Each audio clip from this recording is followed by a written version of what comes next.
25 साल की दुश्मनी दोस्ती में क्या बदली? यूपी की सियासत ही बदल गई।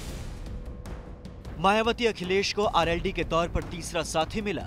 अब सीटों पर भी डील पक्की हो गई।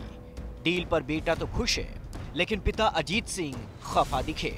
अखिलेश जी के साथ बहुत अच्छी बातचीत हुई और जो हम लोगों का प्रयास है, मैं समझता हूं कि उस ओर हमें सफलता मिलेगी। नहीं, हमारी अभी जयंत की अखिलेश जी से मीटिंग हुई थी और महागठबंधन में हम शामिल हैं। अब मुझे जानकारी नहीं है कहाँ का प्रेस कॉन्फ्रेंस हो रही है। मैं तो कल से यहीं हूँ। 2 सीट बताया जा रहा है कि आरएलडी को दी जा रही है। अभी सीटों की बातचीत नहीं हुई। आप कितनी पर अपेक्षा कर रहे हैं कि लड़ेंगे? अभी जब सीटों की बातचीत हम जो गठबंधन के साथी उनसे करेंगे।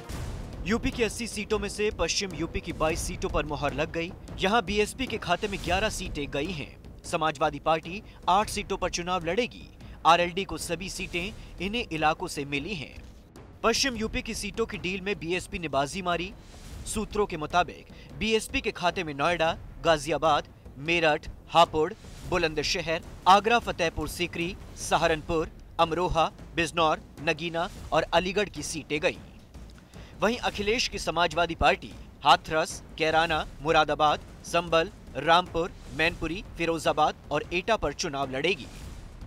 मायावती और अखिलेश ने अपनी तीसरे साथी आरएलडी के लिए पहले 2 सीटें बागपत और मुजफ्फरनगर छोड़ी थी, लेकिन बाद में जयंत और अखिलेश की मुलाकात के बाद समाजवादी पार्टी ने अपने कोटे से मथुरा की सीट आरएलडी को दे दी है।